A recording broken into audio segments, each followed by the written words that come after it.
My name is Victor LeBlanc. I've been working as a groundskeeper in a cemetery down in the southern Louisiana bayous for 18 years now. My job involves digging new plots, relocating old ones, and cleaning up the tombs that get worn down by time and the rising water. The pay isn't great, but it's steady enough for a lone man to raise his young son, after his wife left with some long-haul trucker. My boy Ethan had those deep dark eyes and a smile that could cut through the thickest humidity of the South. When he turned 8, the doctors diagnosed him with a terminal lung condition. Every cough sounded like his little ribs were cracking apart. The oxygen machines, the treatments, the hospital bills, they swallowed my paycheck faster than the bayou swallows whatever falls into it. I sold the truck, the chickens, even the wedding ring his mother left behind. It still wasn't enough. Ethan grew paler by the day, his skin so thin I could trace the veins underneath on his neck. I never imagined I'd end up disturbing the resting places of the departed. That wasn't the kind of man I was. I was just a father trying to keep his son breathing one more day. I started with the oldest, most forgotten plots in the far corners of the cemetery where the dark water seeps over the stones, where no fresh flowers ever show up. No visitors come by. I only took small things that the departed no longer needed: a moss-covered silver ring, a pocket watch that hadn't ticked in 50 years, a few gold fillings glinting faintly in the flashlight beam. Each time I pried open a weathered wooden casket, I'd bow my head low and murmur into the heavy darkness thick with damp earth and faded lilies, "Forgive me, sir. Forgive me, ma'am. I'm just borrowing this for a while. When the boy gets better, I'll bring it back." I sold them to an antiques dealer in the French Quarter of New Orleans. He never asked questions. Just paid in cash. That money bought a few more months of treatments. Ethan smiled more, coughed less. I told myself I was doing the right thing.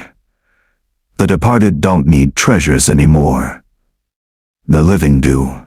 Then one drizzly September night last year, the air in the bayou so heavy, it was hard to draw breath. I'd heard rumors about an unmarked plot deep in the wettest court of the grounds. No stone, no records, nobody remembering it. Folks said it belonged to some drifter who drowned back in the 1942s, buried in a hurry and slowly claimed by the swamp. I figured it was the safest one yet. I dug all through the night. The mud clung to the shovel, black water filling the hole faster than I could bail it out. The casket was just a cheap pine box, rotted so bad the lid crumbled at my touch. Inside wasn't much: scraps of tattered cloth, a few old coins, and something that stopped me cold: a tiny child's silver bracelet, tarnished and small, with faint engraving too dim for my weak flashlight to make out. I picked it up, and a chill spread from the metal straight into my bones. I whispered my apology again, slipped the bracelet into my pocket, and filled the earth back in carefully before dawn. Everything changed after that night. Ethan started talking to himself in his darkened room. I'd hear it from the hallway, his innocent voice mixed with another raspy, low, like it was coming up from thick mud. "Why can't the one down in the water sleep, Daddy?" he asked me the next morning, staring past my shoulder into nothing. "It was just a dream," I said, but my throat went dry. The following night, he called me by a strange name: Papa Jules. "Has Papa Jules come home yet?" "I'm not Jules. I'm Victor." The boy began drawing nonstop. Scribbled pencil sketches on old paper, all figures standing in black mud. No face, just a blank white space where eyes and mouth should be. But that figure's hand gripped tight to a small child's hand, dark messy hair, wearing the exact striped pajamas Ethan slept in. "This is my friend," he said, his voice soft as a breath. "He's really cold. Been down in the water a long time. He says if someone just holds his hand he can sleep." I was terrified. For the first time in 18 years of working among the graves, I was truly afraid. I decided to return everything: the rings, the watches, the gold fillings, and especially the little silver bracelet. I'd bury them back where they belonged, offer one last apology, and pray it all stopped. That night, I went back to the unmarked plot. The rain poured harder, thunder cracking across the gray sky. I dug frantically, mud splattering my face and hair. But when I reached the depth, I froze. The plot was empty. No rotted pine box. No remains. Not even a scrap of cloth. Just a small hollow in the black mud, shaped just right for a child curled up tight, knees to chest, like something had lain there and been slowly pulled down into the earth. I filled it in, panicked, ran home before light. Ethan was lying in bed, eyes wide open, staring at the ceiling, breathing so faint I had to press my ear to his chest to hear it. He smiled when he saw me, strange smile, not the one that used to brighten the summer heat anymore. "You're home," he whispered. "Now I can sleep." The next morning, Ethan was gone. The doctor shook his head in confusion. No sudden failure in breathing. His heart just stopped, like he'd chosen to go.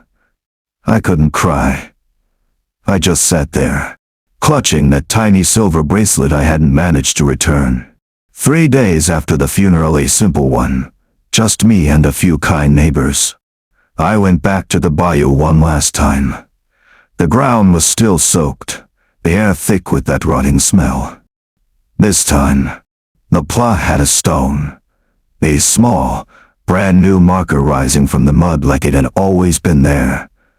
No dates, no name, just one simple line carved deep, like scratched with fingernails.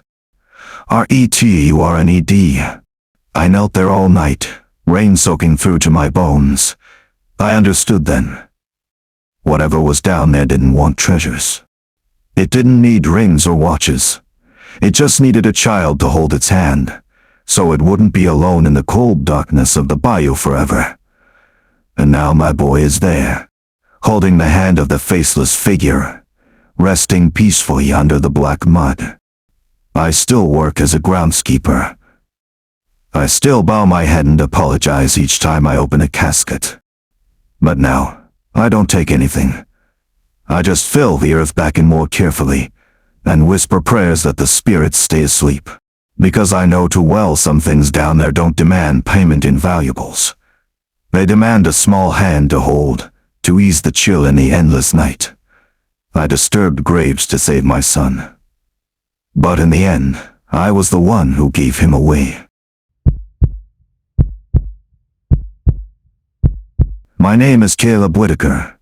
I was 31 when I rolled into Harlan, Iowa, on a spring day in 2023. Harlan used to be the classic Midwest town, a massive meat-packing plant that kept the whole county fed. A main street buzzing with neon bar signs and kids laughing outside the ice cream shop on Saturday nights. Then the pandemic hit. The plant shut down in 2020, and 800 workers got cut loose all at once. People left like the tide going out, young folks heading to Chicago or Des Moines, leaving behind old-timers rocking on sagging porches, staring at withered cornfields, waiting for the end to come quiet.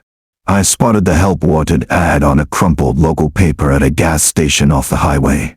Harlan Hills Cemetery groundskeeper, good pay, cash, no experience needed. I called the number right then. The man who answered was Harlan Brooks, funny enough, same name as the town, and he always grinned wide when he pointed that out, like it was his own private joke. The interview happened in a little office by the cemetery gate. He clapped me on the shoulder, voice warm like a rich uncle. "You look strong, son. Around here, the departed outnumber the folks buying bread any day of the week. Just dig, just bury. Work fast and there's big bonuses. Don't ask too many questions, you'll like it here. Starting pay was half again what it ever made anywhere else."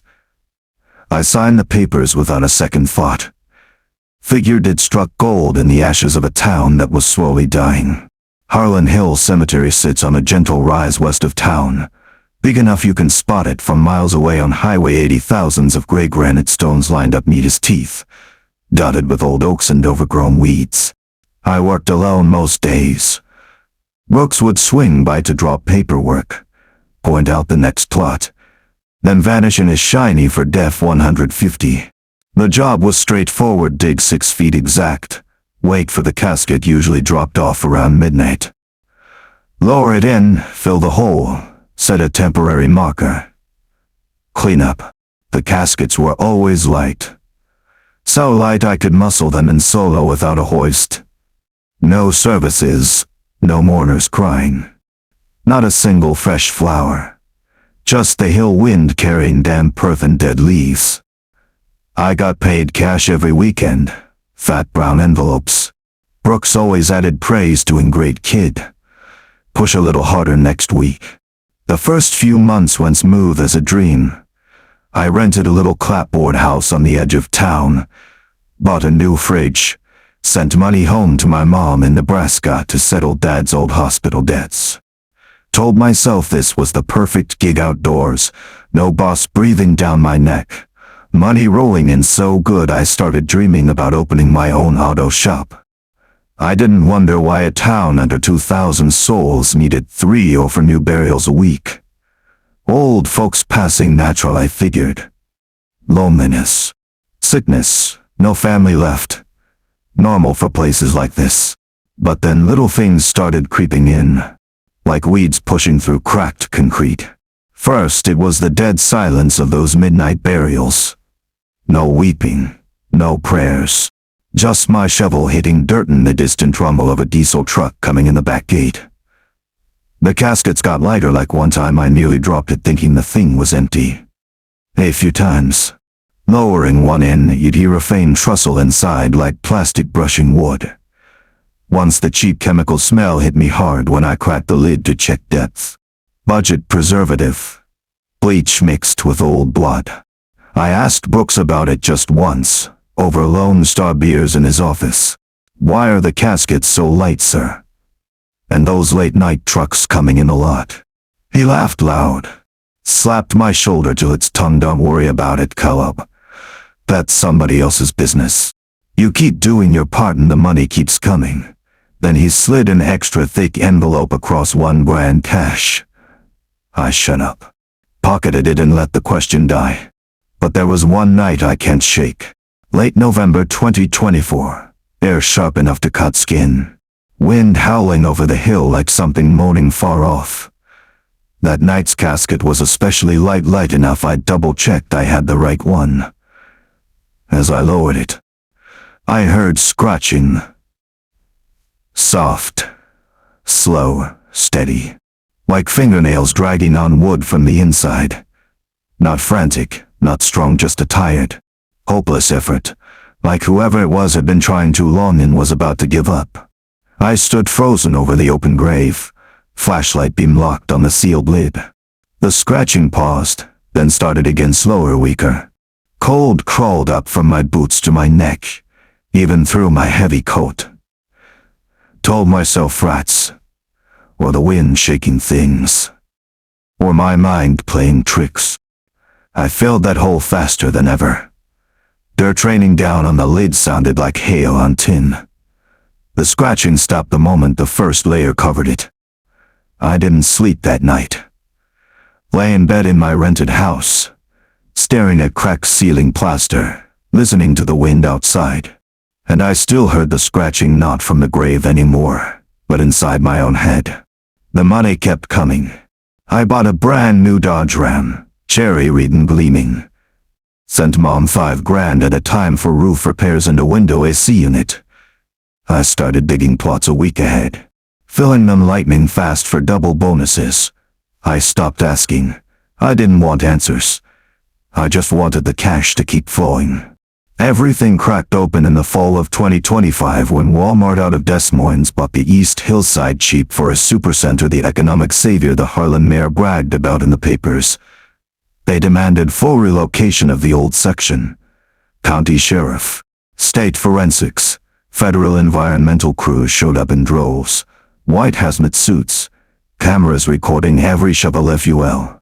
I was the one digging up the graves I'd filled myself over the last 2 years. Most were empty. No remains, no clothing, scraps. Just heavy black plastic bags of medical waste from nearby clinics, used needles, blood-crusted gauze, broken vials, or small drums of toxic industrial leftovers from the old plant that companies didn't want to pay proper disposal for. A handful had actual bodies homeless folks collected from Omaha or Council Bluffs, trucked in at night. Fake death certificates filed so the town could claim federal burial assistance, selling phantom plots to distant families wanting to bring loved ones home, dumping waste under the table for cash. And in one grave, the one with the scratching that night, they found a man around 50 who'd survived a few hours underground. Fingernails splintered, palms shredded from clawing the wood. ID said he was a homeless man from Des Moines, dosed with heavy sedatives and boxed up while still faintly breathing. Harlan Hill was the final resting place. It was the last money-making racket in a town that had been dead for years, rotting from the inside. And I was the perfect link. The only out-of-towner who knew everything but stayed quiet for those thick weekly envelopes. When the police came asking, the whole town pointed at me. Brooks swept on local TV. Eyes read that kid when Schroeg behind my back. Were the victims he raid Easton community. The old folks who used to wave from their porches now looked at me like a monster. The mayor held press conferences, called me the one destroying the town's heritage. Nobody else took the fall. I was arrested right there on the hill. Cuffs cold as I swung the empty holes it dug. Got 9 years in state prison for illegal hazardous waste disposal, government fraud, desecration of human remains, and a list of other charges. Now, on January 3, 2026, I'm in a different kind of box in a Kitson cell in Anamosa State Penitentiary. Gray concrete walls. No windows, no cornfield breeze, no weekend bonuses. My name's just a number stenciled on the steel door. No visitors. No letters. Every night I hear the scratching. Soft. Slow. Steady. From under the concrete floor, or from inside my skull. I can't tell the difference anymore. I thought I was just burying the dead. Turns out the whole town of Harlan had been dead a long time, and together they dug the perfect grave for me. Deep, unmarked. No mourners. No way out. This time, nobody's coming to dig me up. And the scratching goes on. My name is Josiah Thibodeau. I'm 62 years old, and I've been the caretaker and grave digger at Jude Cemetery for 27 long years. It's stuck deep in the lower Louisiana bayous, a good half-hour by outboard boat from the nearest paved road. No iron gate, no sign. Just a muddy red dirt track winding through thick stands of ancient cypress, their roots rising from the black water like bony fingers clawing for air. Locals don't call it a cemetery.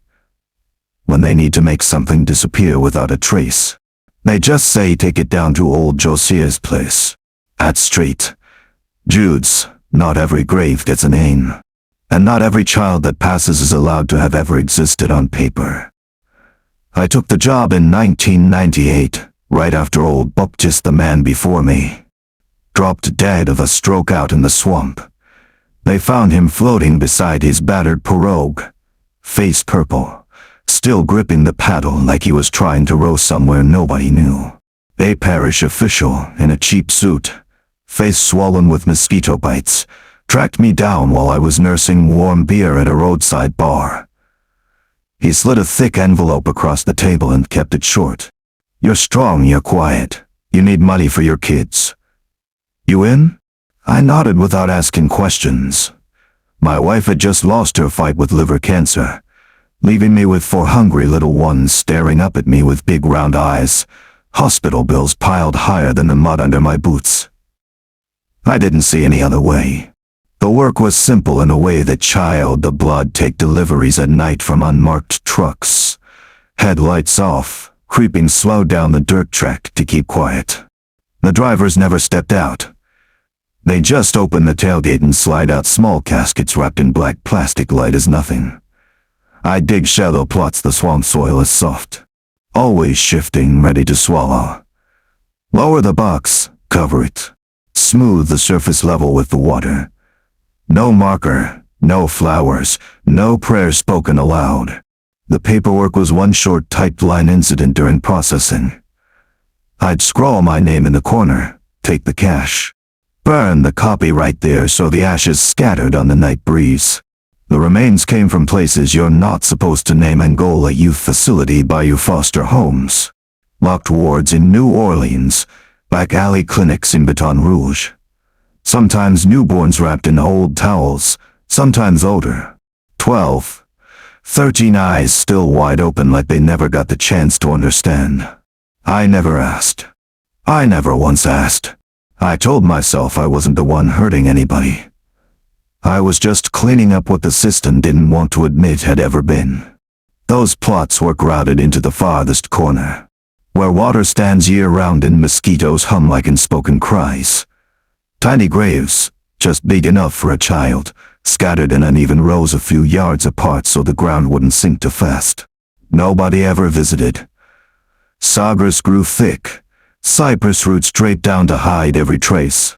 Every night heading home, I repeated the same line to myself: if it wasn't me, it'd be somebody else. At least I was gentle.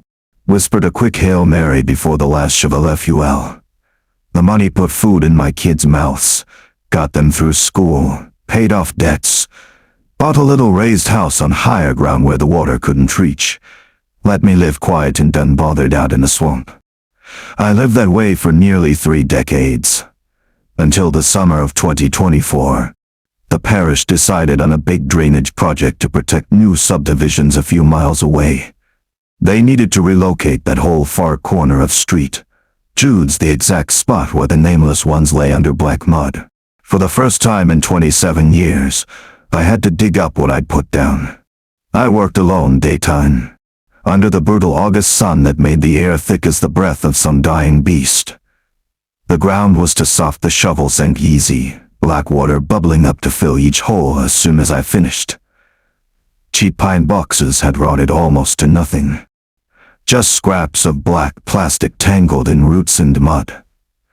The little remains were dried and shrunken, no longer frightening, just tiny curled skeletons frozen in their final pose. The horror wasn't in the bones. It was in the small personal things carefully placed inside each box.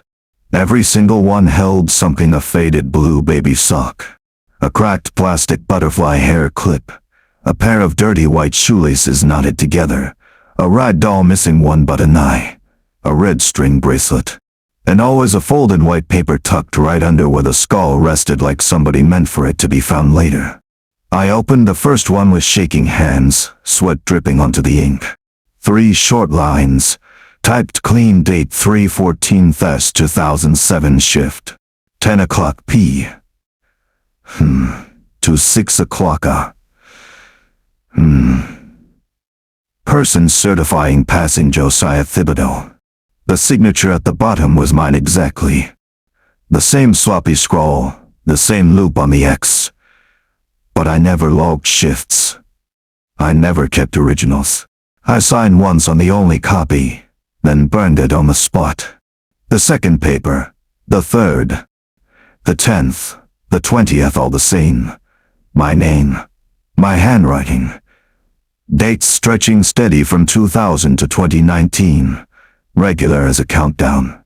I burned them right there, ashes mixing with the hot wind. But that night the ground around my house was soaked though it hadn't rained. The smell of black mud followed me into bed, soaked into my pillow, my sheets, my dreams. My granddaughter, little Marie, 8 years old, staying with me for the summer, asked over supper in her innocent voice, "Why do you keep dreaming about those kids standing outside the window, Grandpa? They're wearing white, their feet don't touch the ground. And they keep saying your name over and over. They say you promised to keep their things safe." I stopped sleeping after that. I started going back to the cemetery at night. Alone, flashlight casting weak yellow beams across the dark water. The nameless plots began sinking in neat rows, slow, steady, deliberate, like something rearranging from below. Morgues grew overnight, covering fresh dug earth by morning. And right in the center of it all, a new rectangle appeared, bit by bit, perfect shape. Exact size for a grown man, 6 feet deep, never touched by my shovel before. The next week the project paperwork arrived, requesting one additional plot in case of contingencies during final relocation. I opened the envelope in the little office, hands I scald in the sticky heat. Name on the form, Josiah Thibodeau. Date of birth 9/12/1963. Date of passing, blank. Cause blank. Just one small typed line in the bottom corner. Responsible party for original record retention. I dug that grave myself, on a moonless, starless night. Only the frogs croaking loud and mosquitoes buzzing in my ears. I dug slower than ever, one careful shovel at a time, like I was lowering myself deeper. When I hit bottom, there was no cheap pine box, no black plastic. Just hundreds, maybe thousands of neatly folded papers stacked like forgotten files, untouched by rot despite years in wet earth. I picked them up under the trembling flashlight, graving hard. Every one was an original, the master records I'd helped destroy, the ones I'd watched burn to ash. The exact dates, detailed shifts, forged doctor signatures, carefully altered causes. And on the last page of each set, always my name, Josiah, a Thibodeau, signed in my own hand, confirming I'd been part of it from the start. On top of the stack, the little personal items were arranged in a perfect circle: the blue sock, the broken butterfly clip, the knotted shoelaces, the one-eyed doll, the red string bracelet, and dozens more, every one belonging to the children I'd buried. They'd been waiting down there for me to come back and finish it. I didn't run. I didn't call the law. I didn't cry for help. I just sat until dawn out in the swamp, then filled the hole careful and smooth like I'd never touched it. Next morning the drainage project got cancelled, sudden budget issues. Nobody ever mentioned relocation again. Nobody came back to Street Jude's. I still live in my little raised house. Still boat out to the cemetery every day. Still whisper a Hail Mary over each new plot, even though no more boxes ever come. But every night I hear the children's voices outside the window, soft as wind through cypress leaves. Mr. Josiah kept our things. Now it's your turn to lie down so we can keep you forever. I thought I was just burying children the system wouldn't acknowledge. Truth is, I've been burying the truth too long, and swamp ground never forgets, never forgives. It just waits, patient as still water, until the day it pulls the last one under too. If you ask whether I'm being punished, no. I'm just being made to remember every date, every shift, every signature, every tiny belonging, and finally lie down in the place I prepared myself. Nobody needs to dig me up. I've been down there since the day I took that first envelope of cash. And now I'm just finishing the paperwork, lying still beside the children, keeping their things, while they keep me forever in the cold dark of the bayou. My name is Harlan Dean Whitaker. I'm 54 years old, and I've been digging graves and building vaults at Oak Grove Cemetery for 32 years now. Oak Grove is a small burial ground on the edge of Milford, southern Illinois, where soybean fields stretch clear to the gray horizon, and fall winds always carry the smell of damp earth and rotting leaves. The work is quiet. The departed don't talk. The living do, and often about things that shouldn't be said out loud. I live with my older brother Roy in the old family clapboard house our parents left us. Roy's 8 years ahead of me, used to be the best mechanic in the county. But after the factory shut down and his wife ran off with some insurance salesman, he started drinking. Heavy. Enough that his eyes stayed bloodshot and his voice got that high, ragged edge like a broken saw. But he was still a good brother. Loved his only nephew, little 8-year-old Billy, more than anything. He'd buy the kid candy. Take him fishing at the old pond no matter the weather. I guess that's why I did what I did. The night of November 14 last year, rain came down in sheets, turning the dirt roads to slick mud. Roy was driving home late in his beat-up Ford pickup, thick with whiskey breath in the cab. At the crossroads by the abandoned elementary school, he hit a boy, Tommy Lee, the Carver kid from down the street. Nobody knows exactly how it went down. Maybe the boy darted out in the dark downpour and Roy couldn't stop in time. Maybe Roy shoved him during some drunken argument after the kid threw rocks at the truck. Either way, it ended the same. Tommy lying still on the pavement, head cracked against the concrete curb, blood mixing with the black rainwater. Roy called me around midnight, voice shaking over the phone. Harlan. Lord, the boy's gone. I didn't mean it. I swear. Sirens were already wailing in the distance. Somebody heard the impact and called it in. I drove out there through the pouring rain, found my brother kneeling beside the child's body, face pale as wet paper. I had two choices. One, call the law, right then tell it all. Roy would go away. Maybe 15 years, maybe life for drunk driving and taking a life. Billy would lose his dad. The Whitaker family. What was left of it, just us two brothers, would fall apart completely. To help him cover it up. I chose the second. Because he was blood. Because Billy was too young to lose his father. Because I told myself it was just this once. We lifted Tommy into the bed of Roy's truck and drove straight to Oak Grove. I knew every inch of that ground. There was an old plot up in the north section belonged to Evelyn Harper. Passed in 1978, no living kin. Scheduled for relocation next year to make room for expansion. The soil was soft from the heavy rain. Easy to work. We did it that night, under the downpour that swallowed every sound. I dug down deeper, past the rotted remnants of her old casket, placed the boy in, filled it back, smoothed the sod over top. I didn't look at his face. If I had, I knew I couldn't go through with it. Next morning, police started looking into Tommy Lee's disappearance. They canvassed the town, but there was nothing but a patch of blood washed clean by the rain. The case faded quiet. A kid gone missing in flood weather, probably swept into the river. No evidence, no suspects. The grave stayed unmarked. Nobody knew it was there. But the ground started remembering. After that, every new plot I dug, the soil gave way too easy, like somebody had loosened it before me, unpacked it back hasty. The holes always ended up deeper than I measured. No matter how many times I checked. Caskets never fit quite right, sometimes too tight, sometimes leaving a cold empty space at the bottom. Plots near old Evelyn Harper's spot would sink sudden, cracking open like the earth was sighing heavy. I blamed the rain, the clay soil, the age of the place. But deep down, I knew better. I started hearing a child's whisper in the wind, soft, like leaves rustling, but clear enough. Uncle Harlan, why'd you bury me so deep?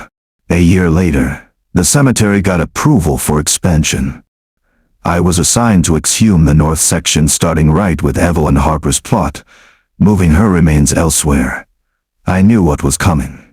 My heart pounded as the first shovel FUL hit dirt.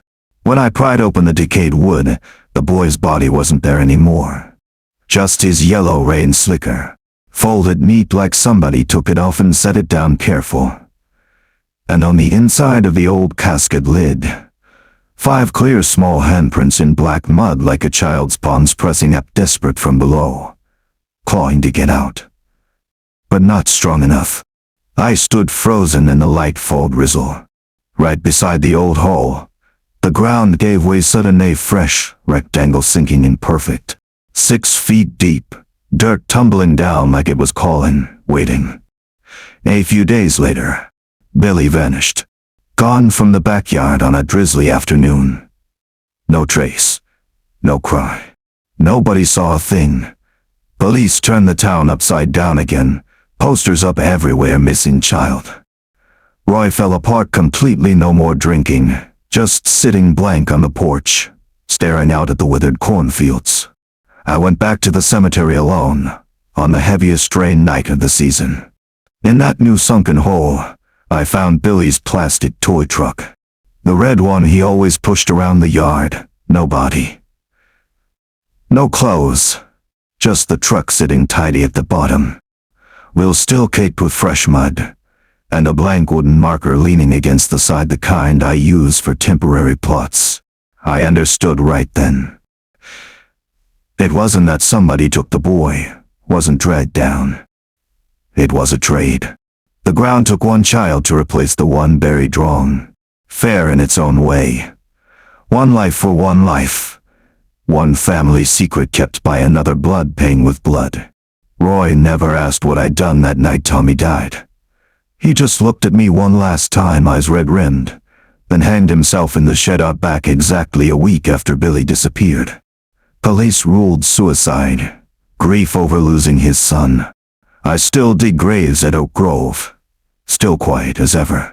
Still nobody bothering me. But now, on every rainy night, I hear two young voices whispering in the wind. One unfamiliar, Tommy's, one I know too well, Billy's. Calling together, Uncle Harlan. Come play with us. We're cold down here. I always dig deeper than needed extra foot. Sometimes two. Not because I'm scared the departed will come back. Not because I'm afraid Tommy or Billy will rise up demanding justice. Not because I know better than anyone some things should never be buried shallow. And family, sometimes it's the reason we sin. And the heaviest punishment, pulling us down into the hole we dug ourselves long ago. My name is Raymond Paul Guidry. I'm 68 years old, and I ran Evergreen Memorial Funeral Home from 1992 until I retired in 2019.